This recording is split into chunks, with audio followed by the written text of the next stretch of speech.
오늘은 추수감사주일입니다.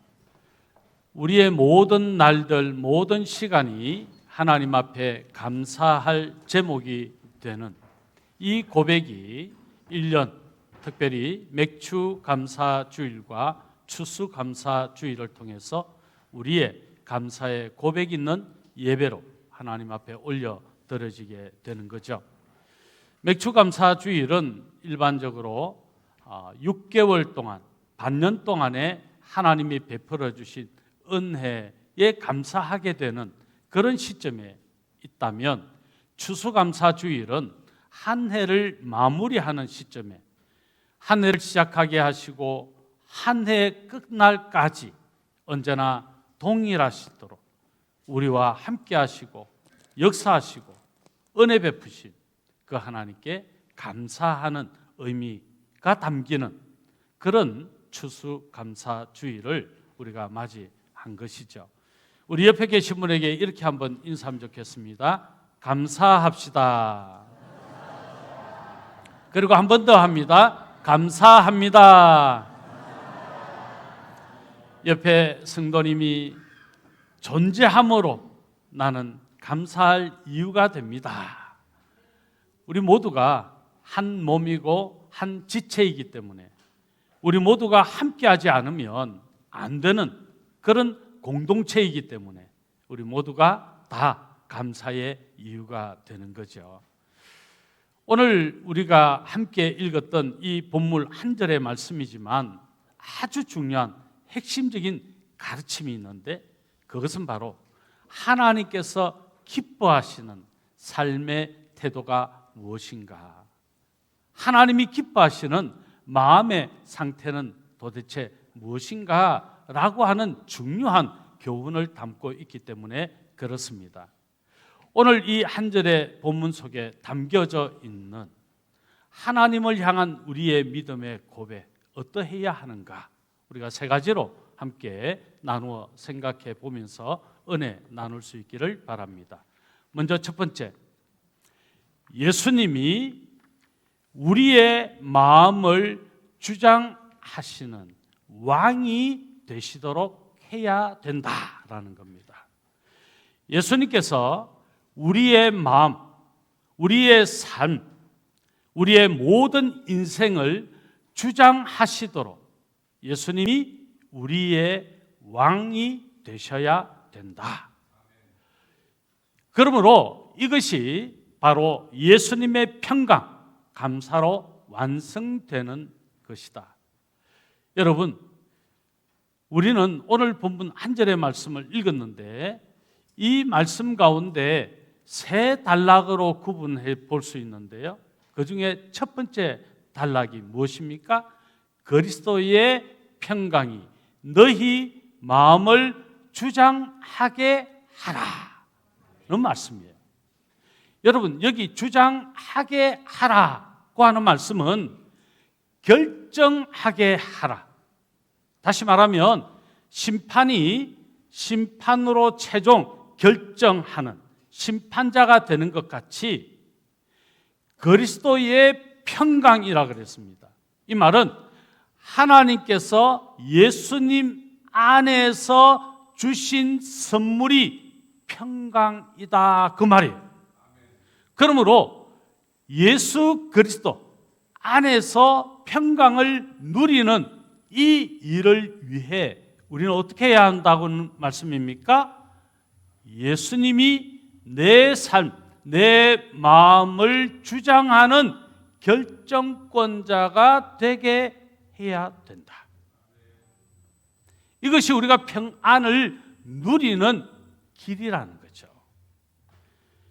우리는 간혹 내 문제는 내가 해결해야 한다라는 생각을 합니다. 그래서 내가 내 인생의 심판자, 결정권자가 되어야 할 때가 많습니다. 내 인생의 시작부터 끝까지 모든 것을 하나님께 맡겨드리고 하나님이 어떻게 섭리하시는가, 하나님이 어떻게 인도하시는가, 그분께 내 모든 결정권을 이양하는 것, 맡겨드리는 것, 이것이 평안하게 되는 길이다. 그런 측면에서 이 세상에는 수많은 소리들이 있습니다. 나를 불안하게 하고, 나를 의심하게 하고, 나를 넘어뜨리게 하고, 나를 분노케 하고, 나를 실망하게 하는 수많은 세상의 소리가 들려옵니다. 세상의 가치는요, 우리로 하여금 끝없이 불안하게 만들어서 경쟁하게 합니다. 누군가를 이기지 않으면 안 될 것 같은 생각에 사로잡히게 만드는 것이죠. 여러분, 그런 마음이 어떻게 평안이 주어지겠습니까? 어떻게 평강의 마음이 되겠느냐는 거예요. 사탄은요, 끊임없이 우리를 두렵게 합니다. 의심하게 함으로. 여러분, 내가 사는 것이 하나님께 맡겨지면 의심할 이유가 없어요.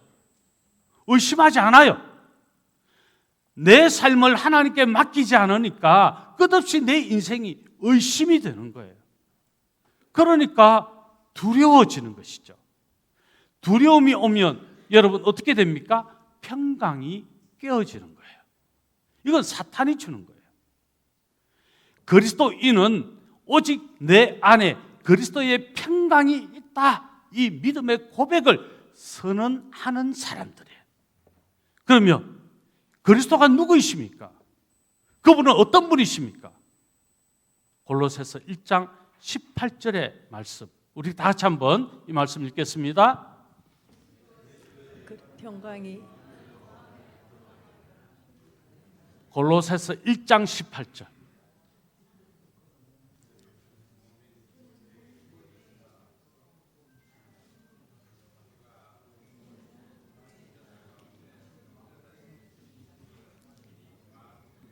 그는 제가 읽어드릴게요. 그는 몸인 교회의 머리시라. 그가 근본이시요 죽은 자들 가운데서 먼저 나신 이시니 이는 친히 만물의 으뜸이 되려 하시며. 교회의 머리가 되신 예수 그리스도, 그분은 어떤 분이십니까? 그는 근본 하나님의 본체시다. 그분은 어떤 분이십니까? 부활의 첫 열매가 되시는 분이시다. 그는 어떤 분이십니까? 전지전능하신 창조주이시다. 그러므로 우리가 예수 그리스도를 믿는다는 것은, 예수 그리스도를 중심하고 그분만 의지한다는 것은 창조주 하나님, 그분을 전적으로 신뢰하는 것을 말하는 것이죠. 여러분, 예수님은 십자가에 못 박혀 죽어주심으로 하나님 앞에 불의하였던 우리를 화목하게 해주셨어요. 죄로 멸망당할 수밖에 없고 지옥의 형벌을 당할 수밖에 없는 우리를 건져주셔서 구원하여 주셔서 하나님의 자녀되게 하시고 천국을 소망하여 천국을 취하게 하셨습니다. 그분이 전능하신 하나님, 창조주 하나님이십니다. 바로 그 사실을 믿는 거죠. 그 믿음의 선언을 행하는 이가 평강을 소유하는 겁니다. 자, 그러면 여기에서 주장하게 하라, 이 말씀의 의미가 뭘까요? 두 가지의 예를 들 수 있습니다. 첫 번째는요, 염려 대신 신뢰를 선택하는 거예요. 여러분, 우리가 세상 살면 염려할 게 너무 많습니다. 근심, 걱정에 사로잡혀서 우리가 낙심할 때가 얼마나 많습니까? 그런데 창조주이신 하나님, 전능하신 예수 그리스도를 믿는 사람은 예수 그리스도가 어떤 분이신가를 신뢰하는 거죠. 예수님은 창조주이시다. 예수님은 전능하신 분이시다. 예수님은 하나님이시다. 그 신뢰를 하는 사람은요, 어떤 믿음의 선언을 합니까? 내 안에 있는 염려야 떠나갈지어다. 예수 그리스도를 믿는 믿음의 선언을 할 수 있는 거예요. 내가 염려에 사로잡힐 이유가 없다. 염려야, 나를 삼키려 하지 말고 떠나갈지어다. 나와 염려는 상관이 없다. 이 선언을 믿음으로 할 수 있어야 되는 거죠. 빌립보서 4장 6절에 아무것도 염려하지 말고 다만 모든 일에 기도와 간구로 너희 구할 것을 하나님께 어떻게 하라? 감사함으로 하나님께 아뢰라. 아무것도 염려하지 마라. 감사함으로 하나님께 아뢰라는 말이 무엇입니까? 하나님께서 그 염려를 다 사라지게 하시는 분, 내 기도하는 제목들을 응답하시는 하나님, 이것을 믿습니다. 그 믿음이 있을 때 감사할 수 있는 거죠. 왜 우리가 감사가 없습니까? 왜 평안이 없습니까? 이 신뢰가 없기 때문에 그런 거죠. 두 번째는 분노 대신 용서를 선택하라 하는 거예요. 여러분, 우리가 분노할 일이 참 많지 않습니까?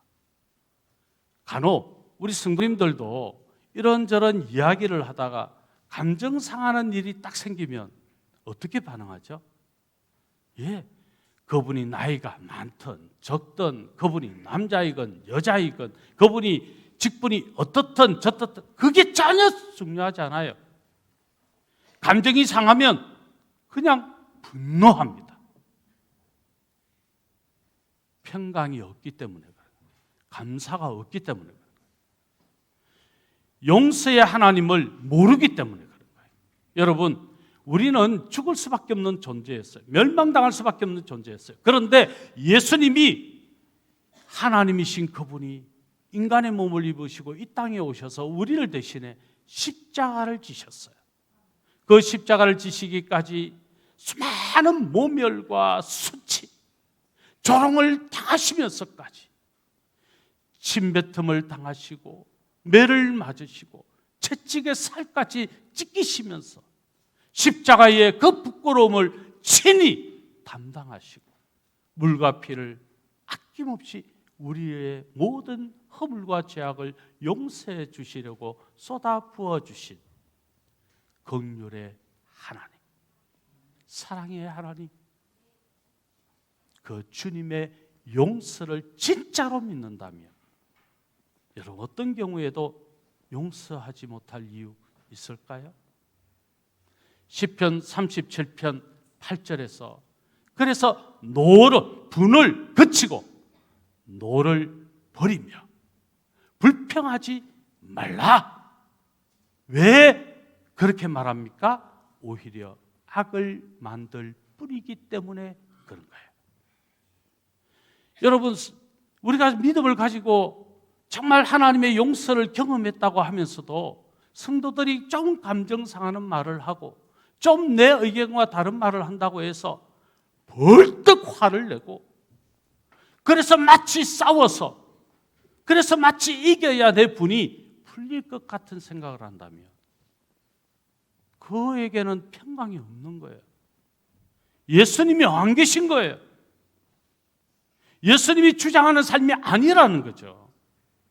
설령 그런 상황이 되어도 예수 그리스도의 용서를 정말 경험했다면 그래, 내가 견딜 수 있어, 내가 참을 수 있어, 내가 그래도 이해할 수 있어, 용서할 수 있는 거죠.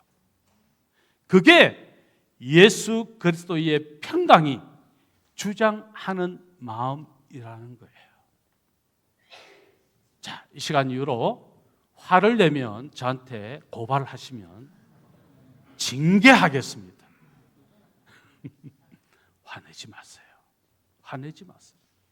화를 내면요, 그 화를 당하는 사람은 더 심각한 상처를 받지만 여러분, 더 큰 상처받는 사람은 화를 낸 사람이에요. 왜요? 끔찍한 죄를 범한 거거든. 평강을 다 잃어버리는 거거든. 이 사실을 우리가 기억하고 정말 내 모든 주권을 예수님께 맡겨드린다. 예수님이 심판자이시다. 예수님이 결정권자이시다. 왜요? 예수님이 왕이시거든요. 내 인생의 왕이십니다. 나를 다스리시는 분이십니다. 나를 통치하시는 분, 그분이 예수 그리스도이십니다. 그러므로 그분의 왕되심을 내가 예수 그리스도의 평강을 통해서 이루고야만은 그런 오늘 저와 여러분 되시기를 예수님의 이름으로 축원합니다. 두 번째는 교회는 예수 그리스도의 평강으로 이루어진 한 몸이다. 여러분, 예수 그리스도의 평강으로 이루어진 공동체가 바로 교회.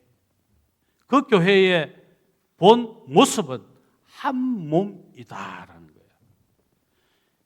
우리가 앞에서 좀 읽었지만 골로새서 1장 18절에 우리는 몸이에요. 그런데 나 하나만이 아니고 여기 계신 모든 성도님들과 함께 한 몸이 되었다. 예수 그리스도의 평강으로 말이죠. 믿으십니까? 그런데 나는 몸이 아니야. 눈이 나는 너의 몸에 있고 싶지 않아. 그래서 눈이 도망을 가버리면 있을 수 있는 일인가요? 손이 도망을 가버리고 발이 도망을 가버리고 그럴 수 있습니까?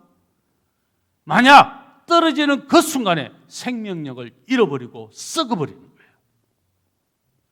몸은 몸 지체가 다 함께 붙어 있어야 돼요. 그 지체는 머리신 예수 그리스도와 함께 붙어 있어야 되는 거예요.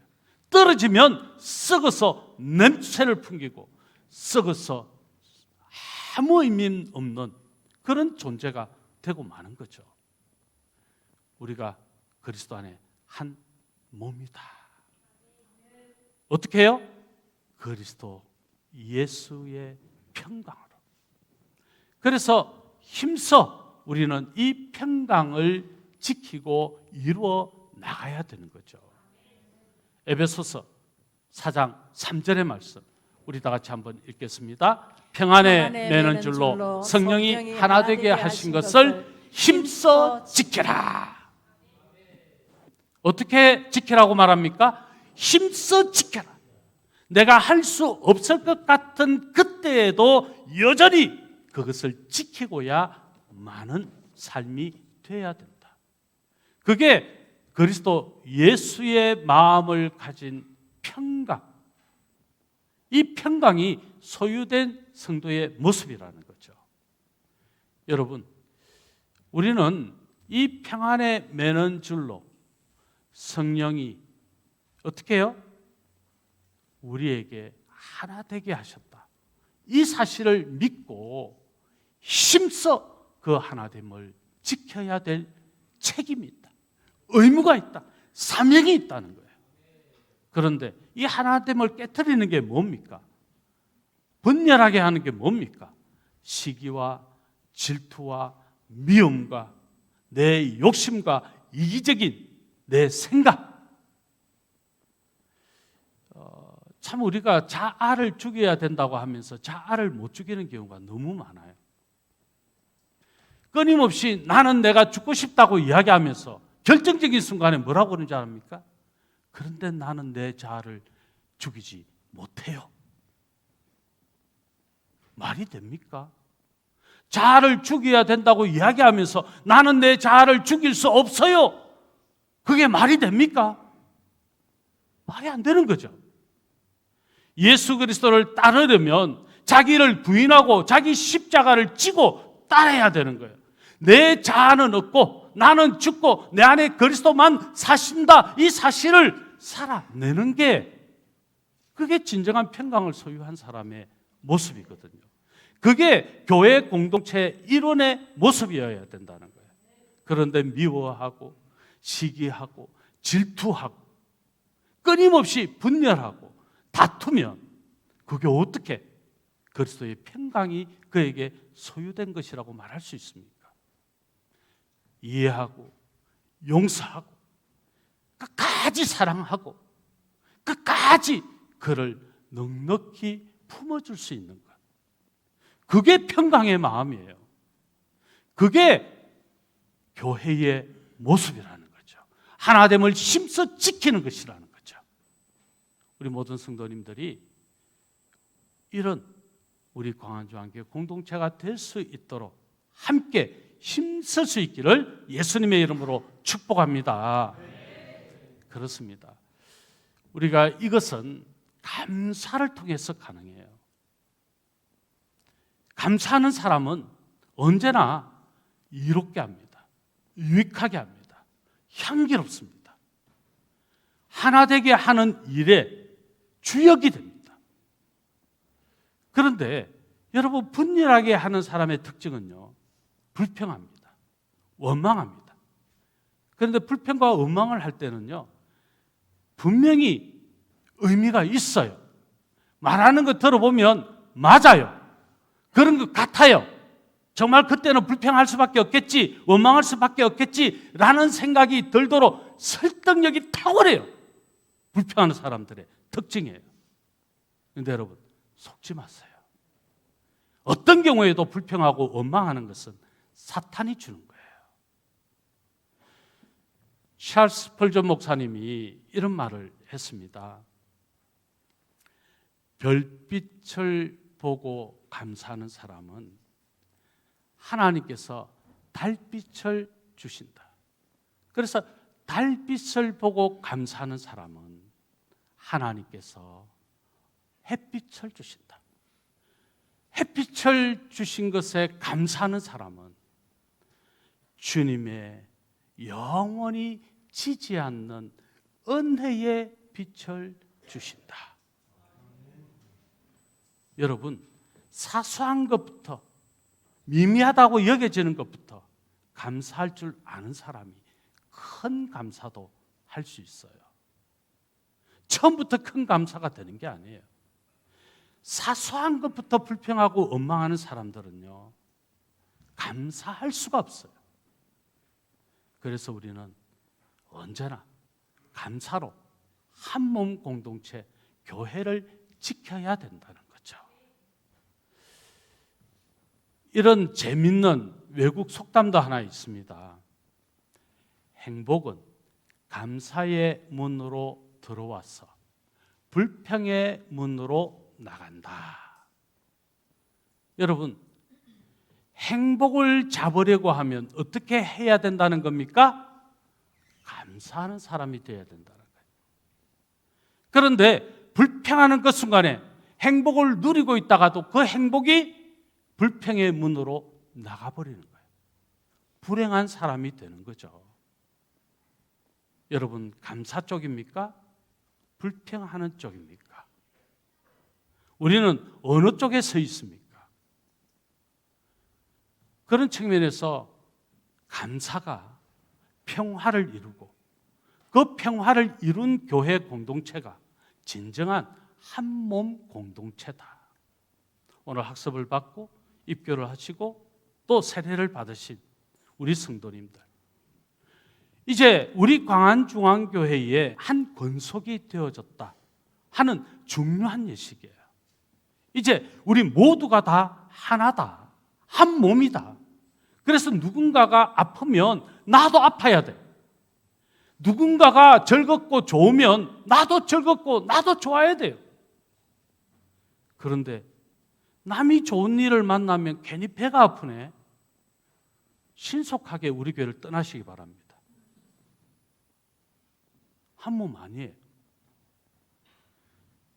누군가가 힘든 일을 만났고 아픈 가운데 있네, 고통 가운데 있네, 내 마음이 아파야 돼. 내가 눈물이 나야 돼. 그래서 그를 위해서 함께 눈물 흘려주고 함께 아파하면서 기도해 줄 수 있는, 이것이 한 몸의 의미입니다. 우리 광안중앙교회가 그런 한 몸이 되기를 예수 그리스도의 이름으로 축원합니다. 마지막으로 예수님의 평강을 완성하는 삶의 태도가 뭘까요? 감사다라는 거예요. 오늘 본문 골로새서 3장 15절, 우리 처음부터 끝까지 우리 같이 한번 읽겠습니다. 그리스도의 평강이 너희 마음을 주장하게 하라. 너희는 평강을 위하여 한 몸으로 부르심을 받았나니 너희는 또한 감사하는 자가 되라. 아멘. 여러분, 앞서서 우리가 평강을 위하여 한 몸으로 부르심을 받았다고 말씀하시고 이어서 갑자기 감사가 나와요. 너희는 뭐요? 또한 감사하는 자가 되라. 이건요, 하나라는 거예요. 분리할 것이 아니고 하나라는 거예요. 감사가 모든 문을 여는 키가 된다는 거예요. 평안을 만드는 키가 감사예요. 그 평안이 교회에 임할 때 내 가정도 평안이 주어지고 내 삶도 평안이 주어지는 거죠. 여러분, 감사가 중요한 거죠.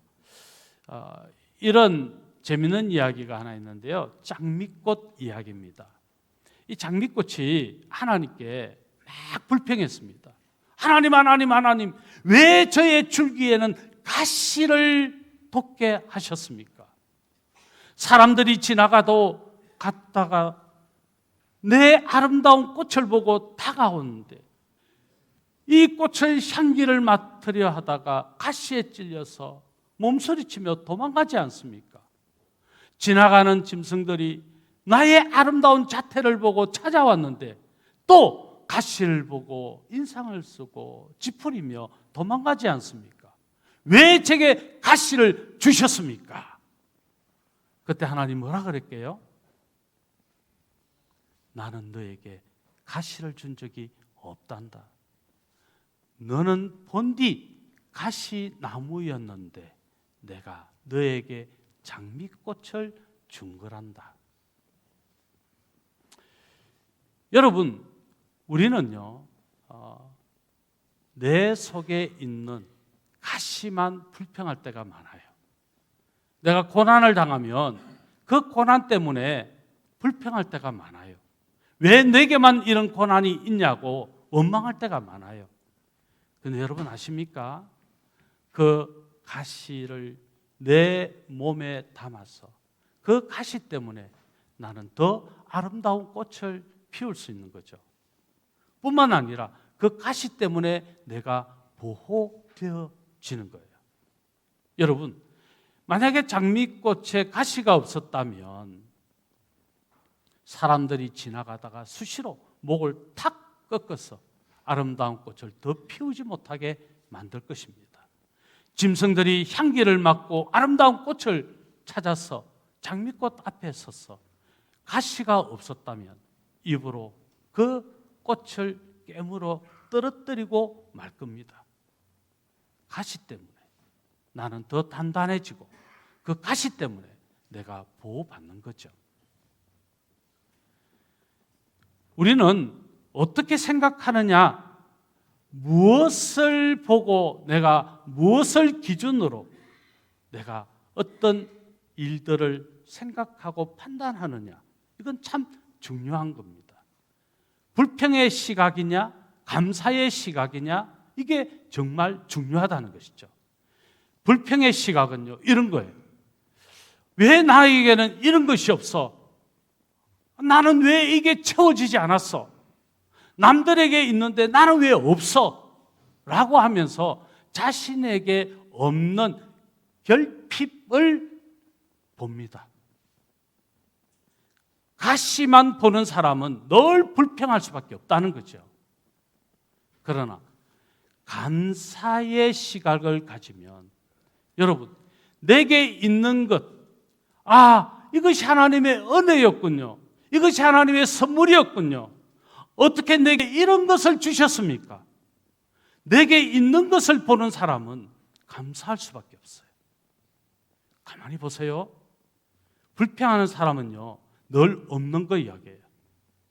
교회도, 큰 교회 가면 우리 다음 세대 교육 시스템이 너무 잘 되어 있는데 굳이 내가 광안중앙교회에 와야 될 이유가 있습니까? 광안중앙교회에 오면 이런저런 것이 없네요. 또 성도들에게 이런저런 것이 없는 것을 불평하고 원망하는 소리를 냅니다. 무엇을 보기 때문입니까? 가시를 보기 때문. 여러분, 그러나 감사하는 사람은 이것도 감사, 저것도 감사. 저는 리그레 목사님이 좀 문제가 좀 있기는 했지만, 근데 그분이 가졌던 초창기의 그 정신은 참 귀하다. 그게 뭐냐면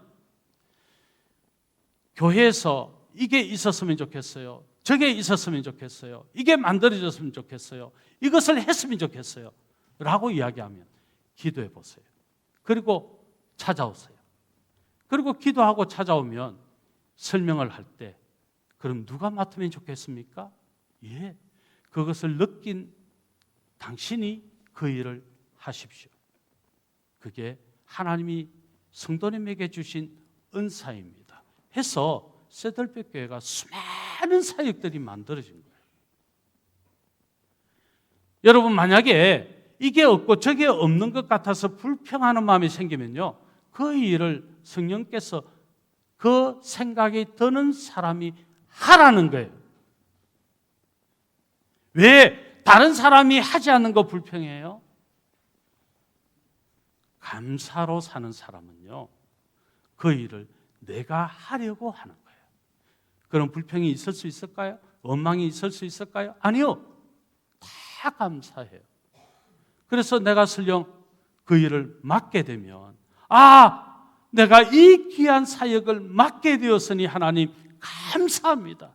이것이 하나님의 영광을 위한 것이고 이것이 하나님이 원하시는 것인데 그 일을 내가 맡았으니 감사합니다 라고 하는 삶의 태도로 살 수밖에 없지 않겠습니까? 그게 예수 그리스도의 평강을 완성하는 거라는 거죠. 어디서? 내 삶에서. 누구에게 완성되기를 원하는 게 아니라 내 삶에서, 내 가정에서, 그리고 우리 광안중앙교회에서 그리스도의 평강이 완성되기를 원하는 거죠. 그런 복된 우리 모든 성도님들 될 수 있기를 예수님의 이름으로 축원합니다. 골로새서 2장 6절로 7절의 말씀인데 우리 같이 한번 또 읽겠습니다. 그러므로 너희가 그리스도 예수를 주로 받았으니 그 안에서 행하되 그 안에 뿌리를 박으며 세움을 받아 교훈을 받은 대로 믿음에 굳게 서서 감사함을 넘치게 하라. 아멘. 너희가 그리스도 예수를 주로 받았으니 우리가 예수님을 믿는 사람이다, 나는 예수님을 믿습니다, 그렇게 고백한다면 뭐 하라는 거예요? 성경은 말합니다. 믿음에 굳게 서서 감사함을 말아 넘치게 하라. 째째하게 하지 마시고, 째째하게 하지 마시고, 치사하게 하지 마시고, 유치하게 하지 마시고 넘치게 하라. 이게 하나님의 뜻이다. 이게 하나님의 뜻이다. 믿으십니까? 데살로니가 전서 우리 하나님의 말씀을 5장 18절 말씀인데 같이 한번 읽어보겠습니다. 범사에 감사하라. 이것이 그리스도 예수 안에서 너희를 향하신 하나님의 뜻이니라. 아멘이십니까? 범사에 감사하라. 넘치게 감사하는 것. 그래서 우리 교회가 교회다움을, 한 몸인 것을 힘써 지키도록 이 일을 위하여 내가 함께하는 것이 하나님의 뜻이다. 하나님의 뜻인데 우리가 거역할 수 있나요? 하나님의 뜻이면 이루고야 말아야지요. 하고 말아야지요. 말씀했겠습니다. 어제 우리가 다니엘 기도회를 계속 지금 하고 있어요. 2주가 지났고 이제 한 주 남았어요. 아직 한 번도 다니엘 기도에 참여하지 못하신 분 계시면 댁에서라도 유튜브로 좀 참여하셨으면 좋겠어요.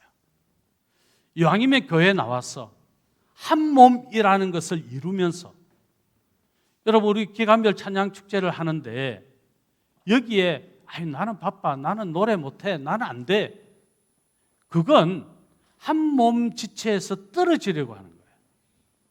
같이 하셔야 돼요. 같이 하셔야 돼요. 그게 한 몸을 힘써 지키는 거예요.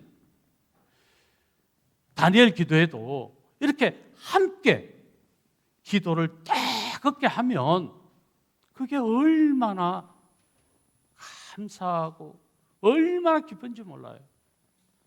이번에 많은 간증자들이 이 공통되게 고백한 것이 고난이 있었으나 그 고난의 과정을 통해 하나님이 어떻게 은혜를 베풀어 주셨어.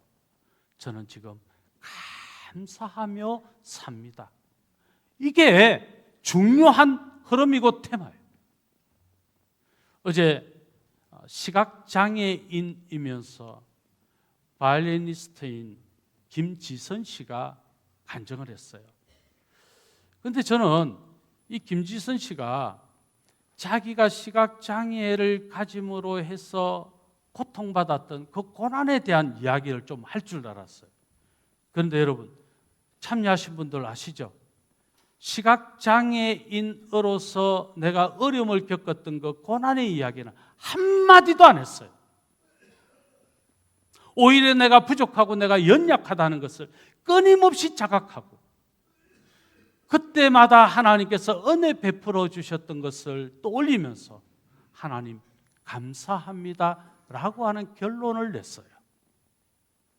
근데 우리는 고난이 오면 이것 때문에 아파서, 이것 때문에 몸서리 쳐졌어, 이것 때문에 견딜 수 없었어, 불평하고 원망하지 않습니까? 저는 그녀가 그렇게 감사로 결론을 맺을 수 있는 것, 하나님의 은혜 아니면 있을 수 없는 일이고 기적이 아니면 있을 수 없는 일이다.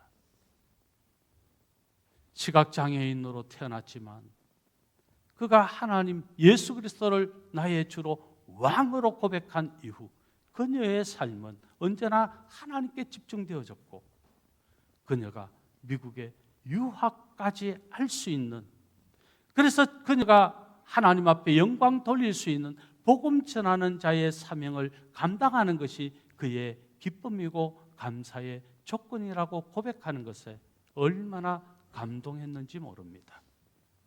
성도 여러분, 감사합시다. 넘치도록 감사합시다. 우리 교회가 한 몸이 되는 이 일을 위해 힘씁시다. 그것이 그리스도의 평강을 완성하는 것입니다. 그 그리스도의 평강이 풍성한 우리 광안중앙교회가 될 수 있기를 우리 주 예수 그리스도의 이름으로 축원합니다.